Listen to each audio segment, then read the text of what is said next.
नमस्ते, good morning. आज भी हम ब्रीदिंग के ऊपर ही बात करेंगे। थोड़ा-सा डिटेल जाने की कोशिश करेंगे, साथ ही साथ कुछ एक्टिविटी भी करेंगे, जो ब्रीदिंग से रिलेटेड ही है, ठीक है? थोड़ा रिवर्स अप्रोच के साथ शुरू करते हैं। मेरी एक रिकमेंडेशन है, पेन पेपर ले लें सब लोग ना। और पेन पेपर सबके पास है? नहीं है तो मोबाइल में भी आप लिख सकते हैं। 2 लाइनें लिखनी है आपने अभी, 2 या 3। तो आपका कोई भी शॉर्ट टर्म गोल है, शॉर्ट टर्म गोल का मतलब है कि आप इमीडिएटली अपने आप को हेल्दी देखना चाहते हैं, वेट कम करना चाहते हैं, बीपी अप डाउन है उसको सेट करना चाहते हैं, ठीक है? उसको इस रेफरेंस में नहीं, उसका कोई पॉजिटिव कॉम्बिनेशन बना के या पॉजिटिव स्टेटमेंट बना के लिखनी है आपने। एनी वन थिंग, मल्टीपल नहीं लिखना अभी, एनी वन थिंग अभी आज सेशन में काम आएगा वो। तो लिखें सब लोग, नेगेटिव अप्रोच के साथ नहीं लिखना उसको, मतलब कि मुझे मेरा वज़न कम करना ना, ये this is a negative line. मुझे मेरा बीपी डाउन करना है, ठीक है? मुझे मेरी डायबिटीज़ ठीक करनी है, ये सारी नेगेटिव लाइन्स हैं। आई am healthy, my weight is, आप अपना वेट ले सकते हैं। आई am healthy, I M energetic, आप अपने आप को पहले पहले लिख लें, फिर इसकी पिक्चर बनाते हैं अभी। कोई भी एक कोई एनी वन थिंग, कोई भी एक चीज़ आप लिख लें, उसके बारे में 2 या 3 line, 1 agenda, 2-3 lines but not more than that. छोटी-छोटी लाइनें तो 4 लिख लें बस, 2-3-4 लाइन्स बस, इससे ज़्यादा नहीं। Any one agenda, any one short term goal जो आपको लगता है कि मेरे को चाहिए, ये अचीव करना है, तो उसके बारे में आप क्या बोलते हैं कि 2-3-4 लाइनें लिख लीजिए। पेन पेपर पर या मोबाइल पर, कहीं पर भी लिख लें। आपका कोई भी शॉर्ट टर्म गोल है, कुछ भी हो सकता है वो। मेरे फ्रेंड से लड़ाई हो गई है, मेरे को उससे बातचीत करनी है। मेरी मेरी फ्रेंड से लड़ाई, ऐसे लिखना नहीं है, मैं आपको कॉन्टेक्स्ट समझा रहा हूँ। I am having fun with my friend, we are having party together. इस तरह से उसको चेंज करके लिखना है। डायबिटीज़ का कोई भी हेल्थ इश्यूज़ है, नहीं, नहीं, नहीं, उसको पॉजिटिव फ्रेम करके लिखना है। I am happy, I am feeling energetic. आप ये लिख लें, अगर आपने ऐसा-वैसा कुछ लिखा है, तो उसके साथ पिक्चर्स क्रिएट करने की कोशिश करें। इसके साथ पिक्चर्स क्रिएट करने की कोशिश करें। जो भी आपका शॉर्ट टर्म गोल है, आपने 2-3-4 लाइनों में लिखा है अभी, उसके साथ पिक्चर बनाने की कोशिश करें। एनी शॉर्ट टर्म गोल जो आप नियरेस्ट टाइम में अचीव करना चाहते हैं, उसको पॉजिटिव कॉन्टेक्स्ट में 2-3-4 लाइन्स में हमने लिखना है। I am doing my day to day jobs with complete energy, कुछ भी ऐसा पॉजिटिव लिखना है, उसका नाम ही नहीं लिखना। जो भी आप हेल्थ इश्यूज फेस कर रहे हैं, उसका नाम बिल्कुल नहीं लिखना है। उसका 180 डिग्री अपार्ट, मतलब उसके बिल्कुल विपरीत ओनली पॉजिटिव स्टेटमेंट लिखनी है। जी, एक लास्ट टाइम रिपीट करूंगा मैं। अभी आपने पेन पेपर लेना है या अपना मोबाइल लेना है, अपना कोई भी शॉर्ट टर्म गोल, कोई भी गोल होता है, उसके उसको पॉजिटिव कॉन्टेक्स्ट में राइट डाउन कर लेना है। पॉजिटिव कॉन्टेक्स्ट में मतलब कोई डायबिटिक है, किसी का बीपी का इश्यू है, किसी का कुछ है, वो वर्ड तो यूज ही नहीं करना है। अगर वो चीज नहीं है, तो आपकी बॉडी, आपका मेंटल लेवल कैसा होगा, उसके बारे में आप अपनी 2-3-4 लाइनें लिखें, ज्यादा नहीं लिखनी, 3-4 लाइनें बहुत होती हैं, ठीक है? फर्स्ट स्टेप पेन पेपर उठाना है, सेकंड स्टेप वो चीजें लिखनी है, कोई भी एक शॉर्ट टर्म गोल को लिखना है। थर्ड, उसके शॉर्ट पिक्चर्स क्रिएट करनी है। कोई हेल्दी है, हेल्दी होना चाह रहा है, ठीक है? वेट का इश्यू है, डायबिटीज का इश्यू है, बीपी का इश्यू है या कोई और इश्यू है, तो उसके अगेंस्ट में आपकी बॉडी कैसा बिहेव करेगी, आप मानसिक स्तर पर कैसा फील करेंगे, मेंटली आप कैसा फील करेंगे, वो लिख लेना है। साथ ही इसकी कुछ पिक्चर्स क्रिएट कर लेनी है, कुछ पिक्चर्स बना लेनी है, ठीक है? तो आगे बढ़ते हैं। इसकी अभी 10-15-20 मिनट के बाद जरूरत पड़ेगी, ठीक है? तो हम लोग ब्रीथ के ऊपर डिस्कशन कर रहे थे। इसको इंटरेक्टिव ही रखते हैं सेशन को। ब्रीथ के बारे में आप लोगों की जो भी क्वेरीज है, एक एक करके प्लीज बताएं। योगा के एक्सपर्ट नहीं है, लेकिन हमारी डे टू डे लाइफ में ना, कोई काम एक आदमी रोज करता रहता है, तो वो आधा मैकेनिक तो उसको खुद ही हो जाता है। आप लोगों ने देखा होगा, आप लोग कभी कोई लोकल शॉप पर अपनी गाड़ी को रिपेयर कराते होंगे, तो वो उसने कोई पर्टिकुलर डिग्री थोड़ी कर रखी होती है, जो भी बंदा वहां पे ठीक कर रहा होता है आपकी गाड़ी को। आप किसी शोरूम, मतलब किसी कंपनी के वर्कशॉप में जाएंगे, तो वो तो ट्रेंड होते हैं, वो जितने भी उनके मैकेनिक्स होते हैं, उनकी ट्रेनिंग होती है बकायदा, और रेगुलर इंटरवल पे ट्रेनिंग होती रहती है। बट एक लोकल शॉप के ऊपर भी आप अगर कार रिपेयर कराते हो, तो आपकी कार ठीक हो जाती है। वो लोग कैसे सीखते हैं? अगर कोई भी इंसान एक ही काम को रोज करता रहता है किसी की गाइडेंस में और फिर वैसे ही करता रहता है, तो एक टाइम के बाद उसको परफेक्शन तो नहीं आती, लेकिन बहुत अच्छे लेवल पे वो किसी भी चीज को सीख सकता है।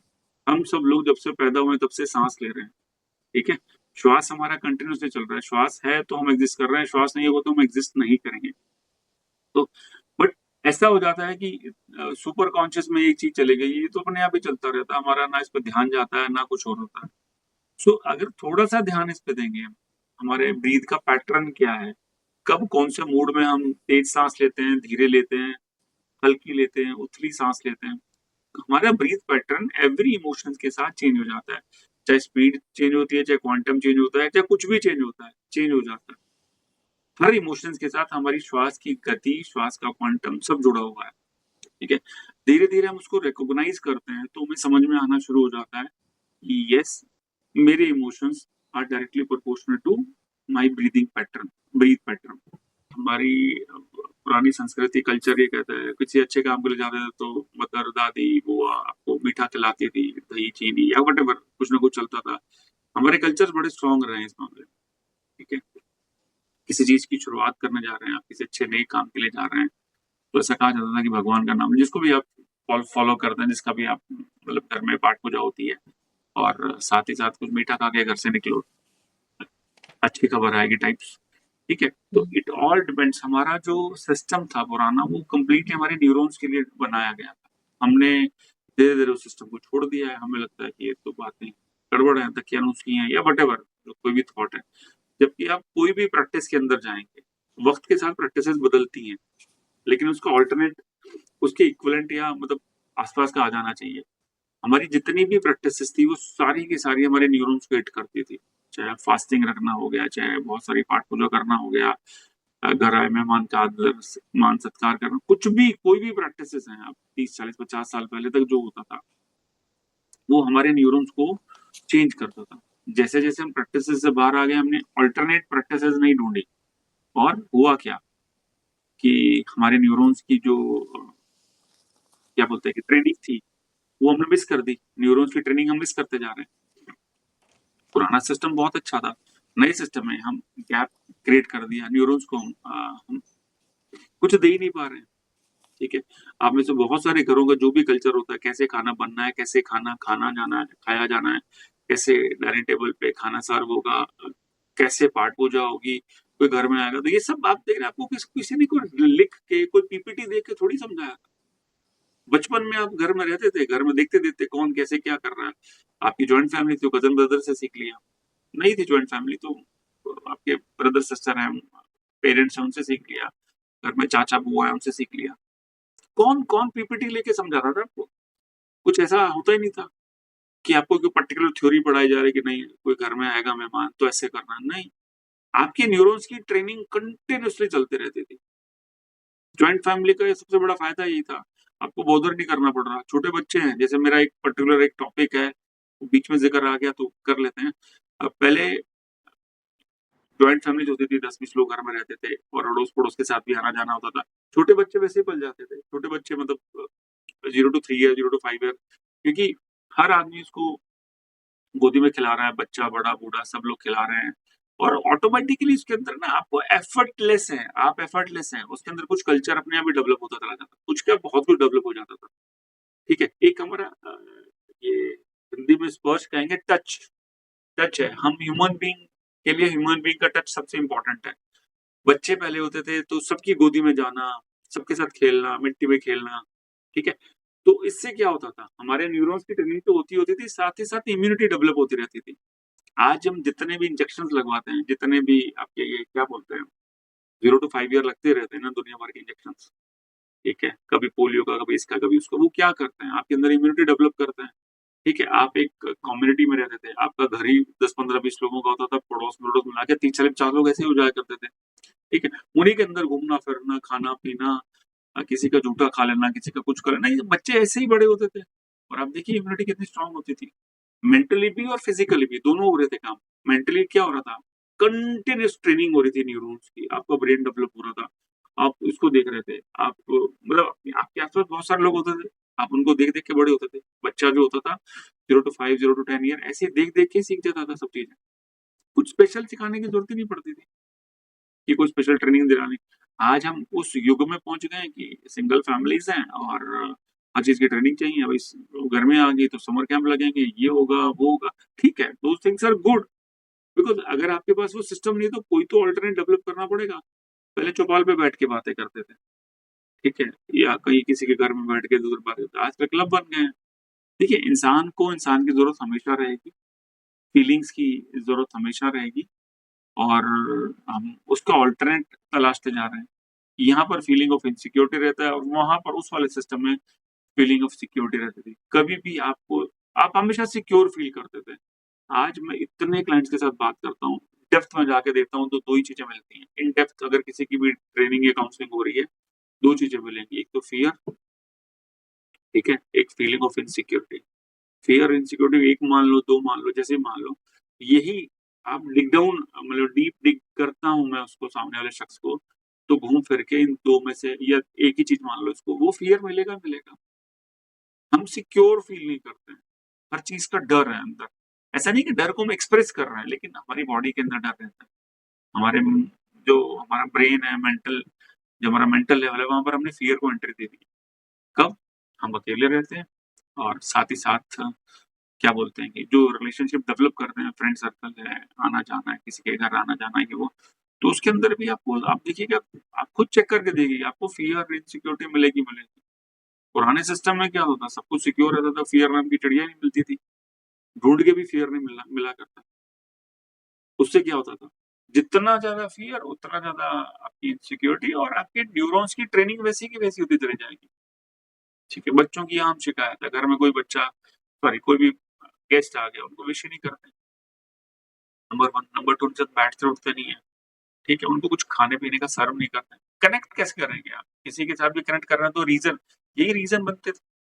आजकल वो रीज़न ही नहीं है। बच्चों को हम दिखा नहीं पा रहे हैं, तो सीख नहीं पा रहे हैं। बोल के आप कितना सिखा लोगे? बोल के नहीं टीचिंग बोल के नहीं होती है। एटमॉस्फियर डेवलप करना पड़ता है, उससे ऑटोमैटिक लर्निंग होती है। आप बच्चे को स्कूल क्यों भेजते हैं? आप उससे ज़्यादा इंटेलिजेंट हैं। कम से कम 6, 7, 8 साल तक 10 10 तक तो शायद आप ही पढ़ा सकते हैं घर पे। और उन टीचर्स से इन कंपैरिज़न विद टीचर्स जो स्कूल में पढ़ाते हैं, उनसे बहुत अच्छा पढ़ा सकते हैं। क्यों भेजते हैं? एटमॉस्फियर, ठीक है? वो एटमॉस्फियर होता है। बच्चा बच्चे को देख के पढ़ता, लिखता, सुनता है। टीचर उसके न्यू फेस है, ठीक है? टीचर ने जो बताना है, वो उसको ज़्यादा इम्पैक्ट करेगा। सो एक ही लाइन में इसको ये टॉपिक थोड़ा डीरेल हो गया कि कनेक्ट हमेशा ज़रूरी है। हम सब इंसानों की ज़रूरत हमेशा रहेगी। जितना हो सकता है कनेक्ट बना के रखें। कनेक्ट बहुत ज़रूरी है। जितना कनेक्ट आपका स्ट्रॉन्ग होगा, उतनी ज़्यादा आपका फ़ियर गायब होना शुरू हो जाएगा। इनसिक्योरिटी गायब होनी शुरू हो जाएगी। और डीप रूटेड में जितना मतलब कोई लास्ट लेवल है ना, जो लास्ट क्रैप है, जो लास्ट की खुरचन, वो फ़ियर है। फ़ियर निकलेगा कैसे? You need to connect with people. लोगों से जुड़ाव करना पड़ेगा, ठीक है? Back to our original topic uh, air breath. एक बच्चा पैदा हुआ, उसकी साँस चलने लगी, तब तक साँस चलेगी, जब तक साँस चलेगी तब तक उसकी लाइफ़ रहेगी, ठीक है? हमें लगता है कि हम सिर्फ़ नॉस्ट्रिल से ब्रीथ करते हैं। आप बिलीव मी, आपकी पूरी बॉडी ब्रीथ करती है। आपको एयर की फीलिंग, आप कहीं अच्छी जगह पर हैं जहाँ पर अच्छी हवा चल रही है, ठीक है? आपका पूरी बॉडी है ना, उस एयर को एब्ज़ॉर्ब करती है, उस एटमॉस्फियर को एब्ज़ॉर्ब करती है। सो ब्रीथिंग खाली नाक से, नॉस्ट्रिल से नहीं हो रही है, आपकी पूरी बॉडी ब्रीथ करती है एंड वो सब कुछ इम्पोर्टेंट है। कैसे? अगर आप अच्छे एटमॉस्फियर में ब्रीथ कर रहे हैं, आप कहीं हिल स्टेशन जाते हैं तो आपको एनर्जी आ जाती है एकदम। क्यों आती है एनर्जी? ऐसा थोड़ी है कुछ फ़र्क पड़ ऐसा है कि आपकी पूरी बॉडी को जो एनर्जी मिल रही है वाया एयर या ब्रीथ, आपकी पूरी बॉडी ब्रीथ करती है। उसकी वजह से आप हाइली एनर्जेटिक फ़ील करते हैं। थोड़ा ऊपर जाएँगे तो एयर क्वालिटी अच्छी, वो सब होगा। लेकिन एक समझने की चीज़ है कि हमारी पूरी बॉडी ब्रीथ करती है, ठीक है? आप किसी फंक्शन में हैं, आपको कुछ अच्छे लोग जानने वाले हैं, कुछ बुरे भी हैं। बुरे का मतलब है कि जिनके साथ आपकी ट्यूनिंग नहीं बैठती है। जैसे ही उनके साथ आप मिलते हैं, तो आपकी पूरी बॉडी ना टेंस्ड फ़ील करती है। ऐसा नहीं है कि खाली आपकी श्वास बदलेगी, आपकी साँस अकेली बदलती है। मैं कह रहा हूँ पूरी बॉडी टेंस फ़ील करती है। क्यों? क्योंकि पूरी एनर्जी हमारी पूरी बॉडी है ना ब्रीथ कर रही है। चाहे वो गुड इमोशंस को ब्रीथ कर रही है विद गुड एयर या बैड इमोशंस को कर रही है बैड एयर। एयर बैड और गुड तो हमारी इमोशंस की वजह से हो जाती है। हम जिसके साथ मिल रहे हैं, मेरी एनर्जी मैच हो रही है तो मेरी पूरी बॉडी एनर्जी फील करेगी। अगर उल्टा है तो मैं अपने आप को टेंस फील करूंगा। तो एक कंसेप्ट समझने का है कि मेरी पूरी बॉडी हमेशा ब्रीथ करती है। ठीक है, वन थिंग। सेकंड थिंग, आप सब लोगों ने ये नाम सुने होंगे, कुंभक, रेचक। ठीक है, डिटेल थ्योरी में अपन नहीं जाएंगे, बेसिक समझ लेते हैं। सिर्फ एक बेसिक, इनका मतलब क्या होता है। तीन तीन टर्म यूज होती है, थ्री टर्म्स, पूरक, कुंभक और रेचक। पी के आर ऐसे याद कर सकते हैं, पी के आर। कईयों को इसका ना मीनिंग इधर उधर लगता है। पी के आर, पूरक, पूरका, कुंभका, रेचका, कहीं कुछ लिखा मिलेगा, पूरक, कुंभक, रेचक, ये बोला जाता है। ठीक है, सो पी और आर तो इनहेल और एक्सहेल हो गया एक तरह से, बेसिक आप समझ लें। पूरक मीन्स आपने इनहेल कर लिया, रेचक मीन्स आपने एक्सहेल कर दिया। जो बीच की स्थिति है, जब आपने होल्ड कर रखा है, ठीक है, 1 सेकंड, 2 सेकंड, 5 सेकंड, 10 सेकंड, जो भी आपकी कैपेसिटी है, दैट इज कॉल्ड कुंभक। ठीक है, वो दोनों तरीके से हो सकता है, इन के साथ भी, आउट के साथ भी। इंटरनल बोलते हैं, अंतर कुंभक, बाह्य कुंभक ऐसे भी कह देते हैं।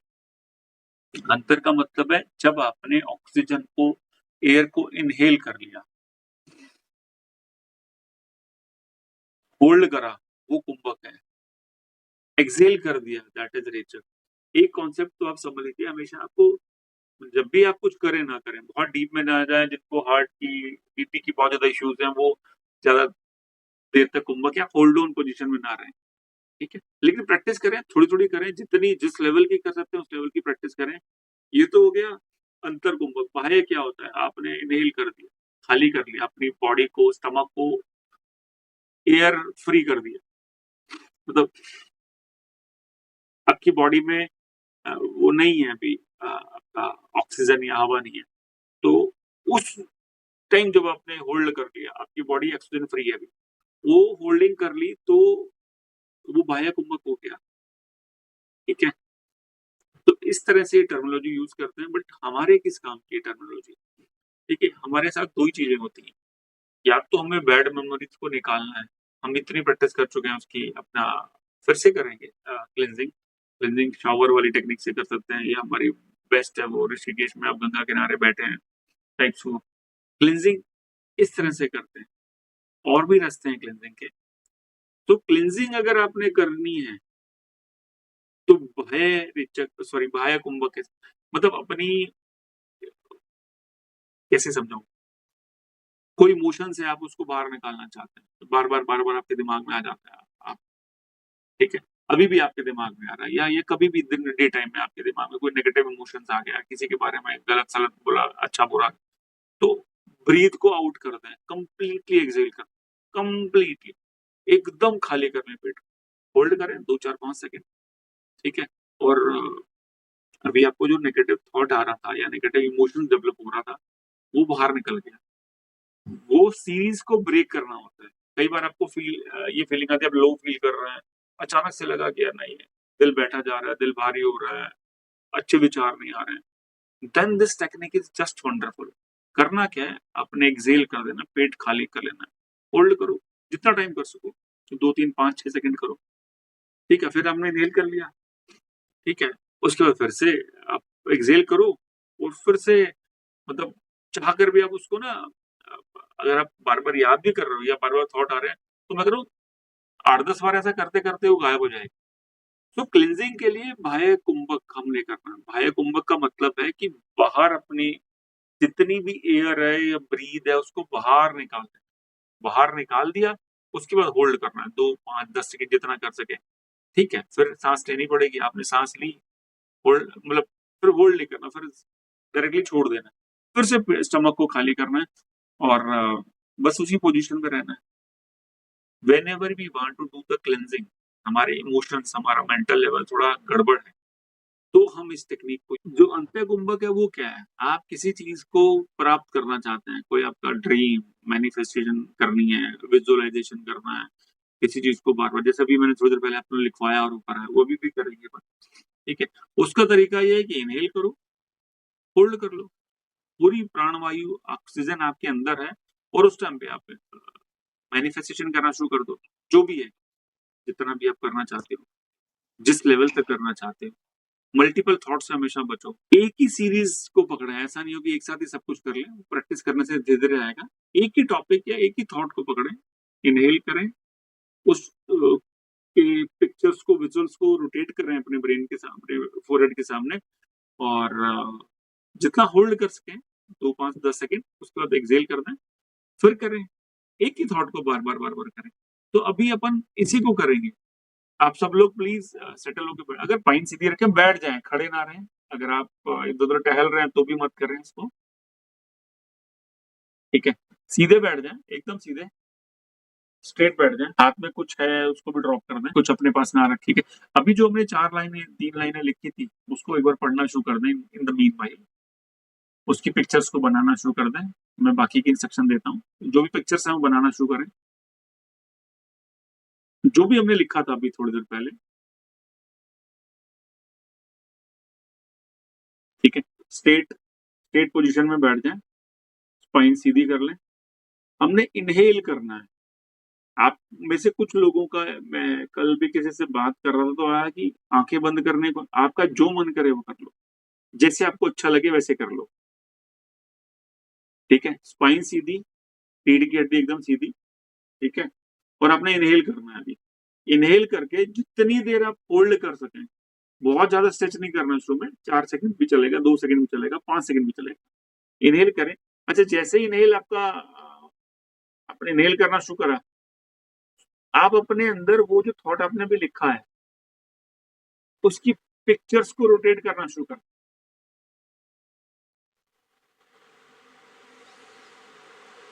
मैं कोशिश कर रहा हूँ, आप सब लोग ये क्वेश्चन आंसर लेंगे।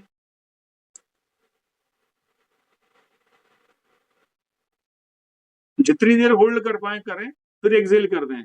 अच्छा, ये कंटिन्यूस करना है। फिर एक्सेल कर दिया, फिर इनहेल करना है, और आप अपने माथे के बीच में अपनी कॉन्शियसनेस को लेके आ जाएं। वो मतलब साथ साथ चलता रहेगा।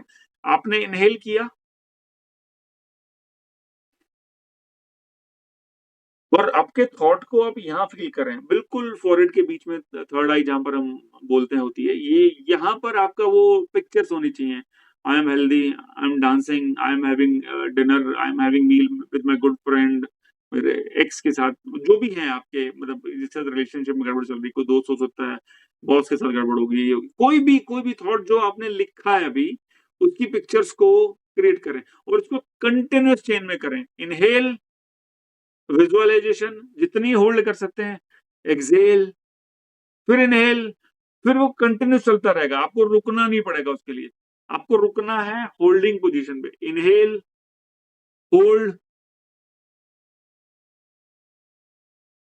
Excel, inhale, hold. होल्डिंग बढ़ाने की कोशिश करें जितना आप कंफर्टेबल है। बीपी या हार्ट का इशू है तो फिर ना स्ट्रेच करें, बाकी लोग स्ट्रेच कर सकते हैं। इनहेल, होल्ड, वो पर्टिकुलर थॉट जो आपने अभी थोड़ी देर पहले लिखा था, उससे रिलेटेड पिक्चर्स आपके ब्रेन में यहाँ पर आपको बिल्कुल फोरहेड के बीच में फील होनी चाहिए।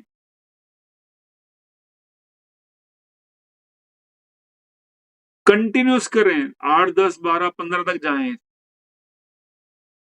कुछ और सोचना ही नहीं है आपके जहन में, सिर्फ वही थॉट जो आपने पेन पेपर से या मोबाइल पे भी थोड़ी देर पहले लिखा था, वो और उसकी पिक्चर्स बस यहाँ पर चक्कर काट रही हैं, यहाँ पर वो रोटेट हो रही हैं।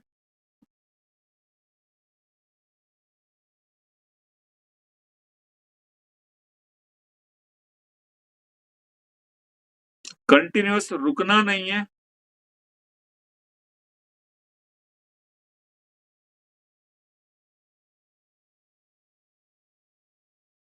Inhale, hold, visualization will be now the continuous process. 4 5 6 set सबके हो चुके होंगे, 4 5 6 ब्रीद हो चुके होंगे। आप देखेंगे कि आपको रुकना नहीं पड़ रहा, विजुअलाइजेशन आपका कंटिन्यूस रहेगा। वो बैकग्राउंड में चले जाएगा, एक्सेल सब बैकग्राउंड चला जाएगा, लेकिन हो रहा है। Inhale, hold, visualization, manifestation, Excel.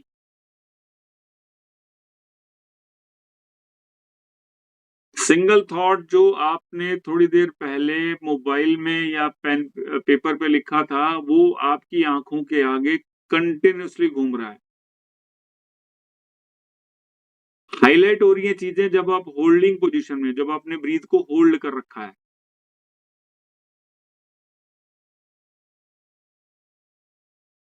करते चले जाएं, रुकना नहीं है।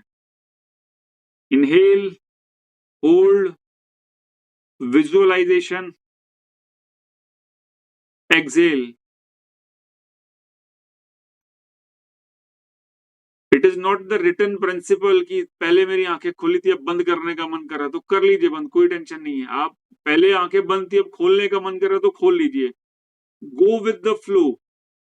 Inhale, hold, visualization. आपके माथे के बीच में वो पिक्चर्स रोल ऑन हो रही है, यहाँ पर आपको विजुअल्स नजर आ रहे हैं और विजुअल्स बढ़ते हुए नजर आने चाहिए, बिल्कुल बढ़ते हुए। यू आर फीलिंग कलर्स, वहां पे कलर्स भी फील हो रहे हैं आपको, साउंड अगर कोई है तो वो भी फील हो रही है। Then exhale, continuous visualization is there. आपका थोड़ा सा ध्यान सांस के ऊपर जा रहा है। आप इनहेल कर रहे हैं, अपनी श्वास को रोक रहे हैं और जितनी देर श्वास रुकी हुई है, आपका हाइलाइटेड जोन है माथे के बीच में, वो पिक्चर्स रोटेट हो रही हैं। वो पिक्चर्स के अंदर कलर्स भी आप फील कर पा रहे हैं। कोई एटमॉस्फेयर है, कहीं घूमने का है, कुछ भी है, आप उसके साथ कोई म्यूजिक है, कोई स्मेल है, सब कुछ फील कर रहे हैं अभी। Exhale, continuous visualization is there. थोड़ा सा ध्यान, थोड़ा सा टेंशन सांस पे जा रहा है। आप सांस अंदर ले रहे हैं, होल्ड कर रहे हैं, फिर सांस को छोड़ रहे हैं। ऐसे ही चलता जा रहा है।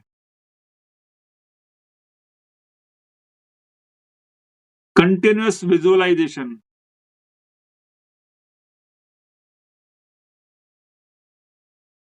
कलर्स भी आपको दिख रहे हैं, साउंड भी आपको फील हो रही है।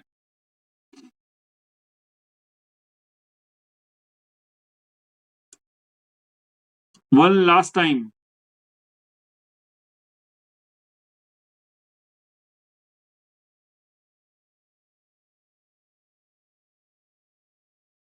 सो back to normal position means आप बैठे रहें और अपनी ब्रीथ को नॉर्मल करें, सहज करें, मतलब स्पॉन्टेनियस ब्रीथ को करें, सेटल हो जाएं। आपको अगर कुछ भी कहीं से भी स्टार्ट करना, ए फॉर एप्पल, एएनआर से स्टार्ट करना है तो ब्रीदिंग, कुछ और करने की जरूरत ही नहीं है, बाकी सब बाद में आते हैं। सब चीजों की काउंटिंग बाद में आएगी, सबसे पहले आपको ब्रीदिंग कर, कैसे भी करो, गलत सलत करो लेकिन करना शुरू करो, ब्रीथ को ऑब्जर्व करना शुरू करो, तो लेफ्ट राइट अपने आप समझ में आ जाएगा। गुस्सा है तो समझ में आ जाएगा, ऐसा है तो वैसा समझ में आ जाएगा, स्ट्रेस में है तो समझ, मतलब आपको अपने आप अपनी नॉलेज होती चली जाएगी, मेरी बॉडी कैसे बिहेव कर रही है, कैसे रिएक्ट कर रही है, मेरा उस टाइम पे ब्रीदिंग पैटर्न क्या है, धीरे धीरे आपको समझ में आने लग जाएगा। Once you get that gaze, मतलब आपको वो कंट्रोल मिल गया आपकी ब्रीथ के ऊपर थोड़ा सा भी, उसके बाद बाकी चीजों को करना आसान हो जाएगा। आप बाकी चीजों को पहले कर लें और ब्रीदिंग को छोड़ दें तो वो टफ जॉब है, मतलब वो रिवर्स अप्रोच हो जाएगी, इसमें बहुत मेहनत लग जाएगी। आप कुछ भी कर रहे हैं, हाउसवाइफ हैं, जॉब करते हैं, आईटी वाईटी कुछ भी है, काम कोई भी है, ब्रीदिंग सबसे पहले, ब्रीदिंग, ब्रीदिंग का कंट्रोल, फिर ब्रीदिंग के थ्रू मैनिफेस्टेशन, फिर आगे बढ़ जाएं, फिर आप दुनिया भर के रास्ते, तो ये मंजिल आपकी ना आसान हो जाएगी, रास्ता आसान हो जाएगा, आपका पहुंचना आसान हो जाएगा। आप इधर-उधर से कुछ करेंगे, मैं पहले खाना छोड़ देता हूँ, मैं पीना छोड़ देता हूँ, मैं ये कर देता हूँ, मैं वो कर देता हूँ, मैं जिम चला जाता हूँ, साइक्लिंग करता हूँ, मेरे को किताब पढ़नी है, मन मार के या कैसे भी करेंगे या प्रेशराइज़ करके करेंगे, तो कर लें, थोड़ा-सा प्रेशर करें, ज़्यादा नहीं। हाँ, लेकिन आपने ब्रीथिंग करनी शुरू कर दी, तो आपको वो सारी एक्टिविटीज़ के अंदर ये सपोर्ट कर देगी, ये तय बात है। अच्छी चीज़ें लेफ्ट नोज़ से करनी है, जो फिज़िकल एक्टिविटी वाली चीज़ें वो राइट नोज़ से करनी है, ज़्यादा याद रखने की ज़रूरत नहीं है। ठीक है? चलिए, कल फिर मिलते हैं एक अच्छे से सेशन के साथ। आप सब लोगों का बहुत-बहुत धन्यवाद। कल मिलते हैं इसी टाइम।